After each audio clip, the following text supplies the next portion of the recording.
সকাল সকালেই আজ কাজে লেগে পড়েছি। আজকে অনেক কাজ করব, আজকে অনেক কাজ আছে। আসসালামু আলাইকুম, শুভ সকাল। কেমন আছেন আপনারা সবাই?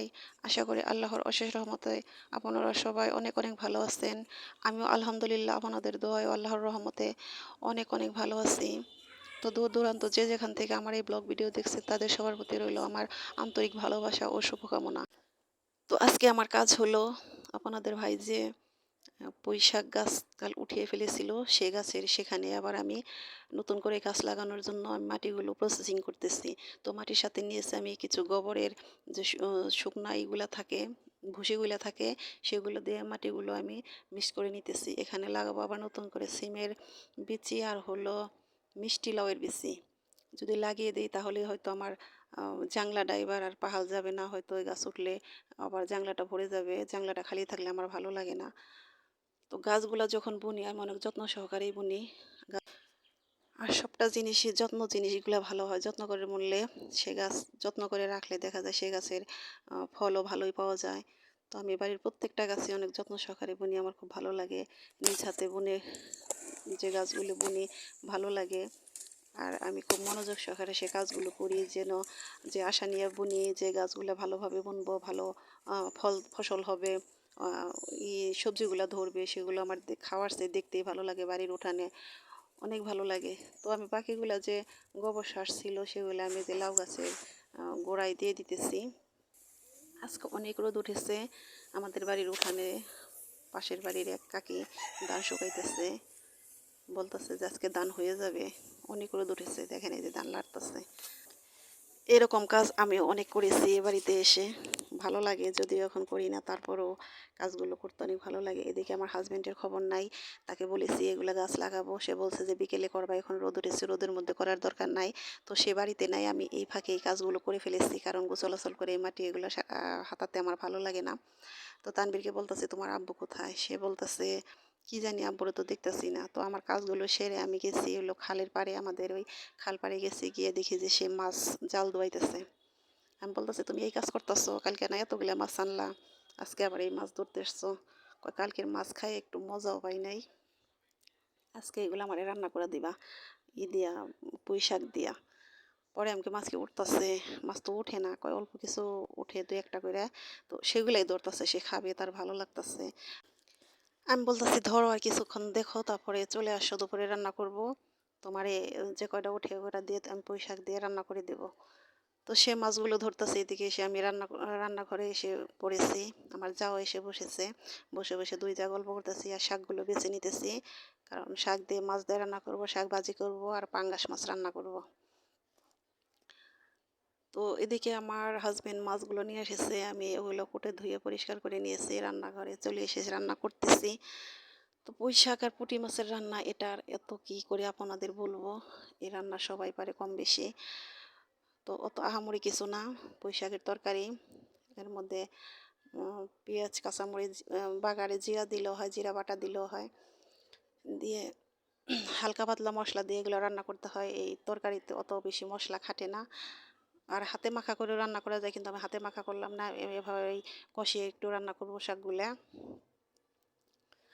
তো কালকে মাছ আনছিল, যে মাছগুলো আপনারা দেখছেন সে মাছগুলা বড় আছে, ভালো ছিল, কিন্তু এই খালের মাছের মতো অতটা মজা না। খালের মাছগুলো যদিও ছোট অন্যান্য মাছ, তারপরও ওই মাছের এই মাছের মতো মজা না। তো সেই মাছগুলো রান্না করেছিলাম, শুধু পেঁয়াজ দিয়ে চড়চড়ি করে দিয়েছিলাম কয়েকটা। খেয়েছে, বলছে যে এগুলো আর রান্না করবা না, এগুলো শুধু ভাজি করে দিবা। তো সে পুঁটি মাছগুলো ভাজি করছিলাম কালকে, আজকে আর ওগুলা করবো না। আজকে এই মাছগুলোই রান্না করব আর পাঙ্গাস মাছ রান্না, আর এই পুঁই শাকগুলো ভাজি করব। পুঁই শাক সে খাবে।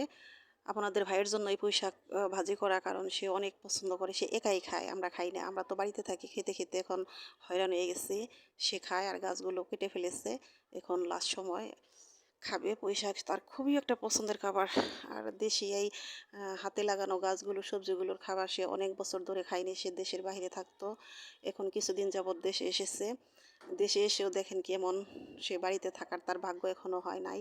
সে ঢাকার বাড়িতে একটা কোম্পানিতে পড়ে আছে। তো আমার তরকারিটা রান্না প্রায় শেষের দিকে। তো মাছগুলো দিয়ে দিতেছি।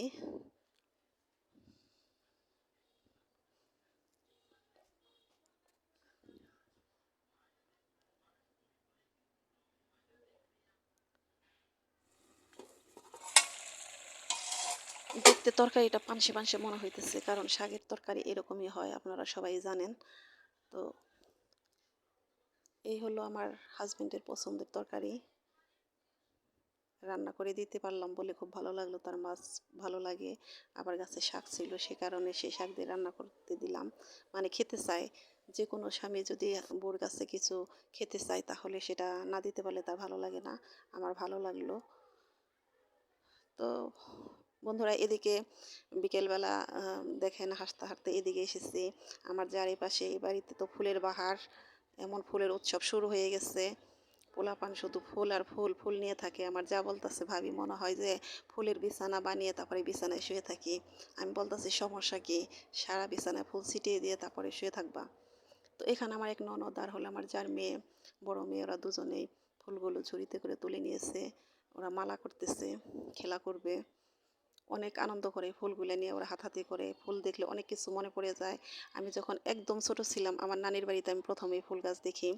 আমার নানার হলো বাপ দাদার কবর আছে, সেই কবরের উপরে এই গাছ ছিল। সেখান দিয়ে আমি এই ফুলগুলোর কুড়াতাম, কুড়িয়ে কুড়িয়ে ঘরে নিতাম। নানি বলতো, আমার নাতিনের যে কাজ, খালি ফুল আইনা খালি জঙ্গল করে, এরকম করতো। কিন্তু আমাদের যে ভালো লাগতো, আমার যে ভালো লাগতো, সে ভালো লাগাটা বুঝতো না। তো ওদের দেখে আমার সে কথা মনে পড়ে গেল। আমি ওদের সাথে এগুলো শেয়ার করলাম, বললাম। বলতেছে আমাদের মেয়ে অহনা, বলতেছে যে বড় আম্মা আসো তোমাকে ফুল দিয়ে সাজিয়ে দেই, এই সেই, মানে অনেক কথা, অনেক হাসাহাসি, ভালো লাগতেছে। তো সামনে আরও আছে ফুল আর ফুল, আমাদের বাড়িতে ফুলের কোনো অভাব নেই। আপনাদের সাথে সব শেয়ার করব। অনেক ফুল গাছ আছে আমাদের এখানে। তো বন্ধুরা, আমার ভিডিওটা কেমন লাগলো অবশ্যই আমাকে কমেন্ট করে জানাবেন। আর অবশ্যই আমার চ্যানেলটাকে যদি একটু ভালো লাগে থাকে সাবস্ক্রাইব করে দিবেন। আজকের মতো এখানে বিদায় নিচ্ছি। আসসালামু আলাইকুম।